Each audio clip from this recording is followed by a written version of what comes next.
Hi, I'm Katie with Granny's Legacy Patterns, and today I'm going to walk you through the steps of making wool applique silhouettes. We've used these silhouettes to accent our Grandchildren Complete the Circle of Love project. They're quite simple. Your first step is take a picture that will become your silhouette. And we've discovered that the easiest way to do that, since children can be a little rambunctious and uncooperative, is to have them sit on a chair and then you take the picture looking straight on with the side of their face. Make sure that your camera is straight on and not angled too far up or too far down because you really want that straight on shot. Once you have your pictures, the next step is to get them all the same size. So if you just have one, it's easier, but the more you have, a little bit more work will be because you'll have to adjust them so they're all the same size. As you can see, ours are all about probably 2 inches by 3 inches or somewhere in there.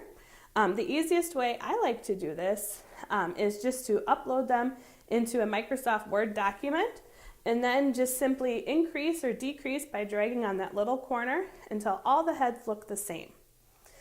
Once you have them all on the same sheet of paper, you can print them out. We like to print them right onto our fusible. We've discovered that you can take a piece of heat and bond and cut it to 8.5 by 11, which is the same size as standard copy paper, and it'll feed right through your inkjet home printer, scanner, copier, all-in-one combo. We've also discovered that you want to make sure you have an inkjet and not a laser, because a laser uses heat, and we all know what happens when heat touches heat and bond. It bonds. So once you have your heads all printed on your sheet of heat and bond, just simply cut it out. And we like to use the Havel 6-inch serrated scissors. It's really nice. It has a nice sharp point, and it has little serrations on the blade that really grab the wool.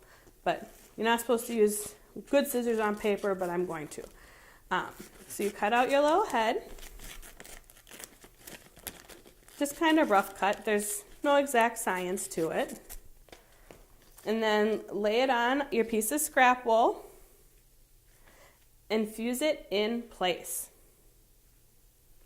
Once you have it fused, it's time to cut. And there's a couple things to keep in mind. Notice that on a silhouette they have nice little necks and a little bit of shoulder, or I guess the technical word would be bust. And not always on your picture do you capture that. So before you start, you can take and just draw that on with a Sharpie marker, or if you're comfortable, you can just cut. I like to just wing it and just cut. So then you just simply take and cut around your head. First, just kind of do a rough cut around it so I don't have so much bulk that I'm working with. Just kind of like that. And then just kind of start cutting. And it's always easier to take more off later.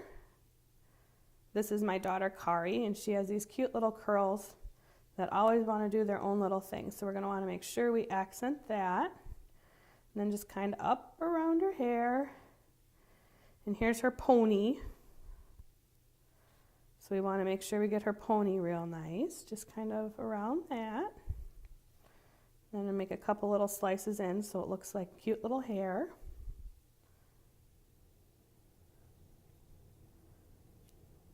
And I'm using the Havel 6-inch serrated scissor. We've discovered that it is absolutely the best scissor for wool applique. It has a nice sharp point, and then it also, the blades are serrated, so it kind of grabs your wool where other scissors kind of tend to slip around on it. So here comes her little mouth. We want to make sure we get her little lips in there and her little chin. And now I'm going to come down here, and now here comes the bust. Just kind of, oops.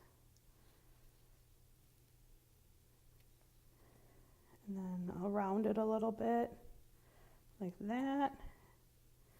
Flip it over. Yep, I like that. Looks good. Just simply peel the fusible off the back, lay it on your project where you would like it, and steam in place. That's all there is to it. Once you have it where it needs to be and it's steamed down, it's time to stitch around the edges.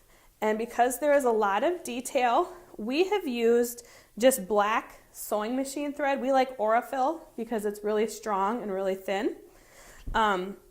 Also, another thing you can do when you're stitching is just do little eyelashes with your thread. That's kind of nice just to add a little accent. When you're all done stitching, you should have a beautiful and memorable, cherishable heirloom. So thank you for watching and have a good day.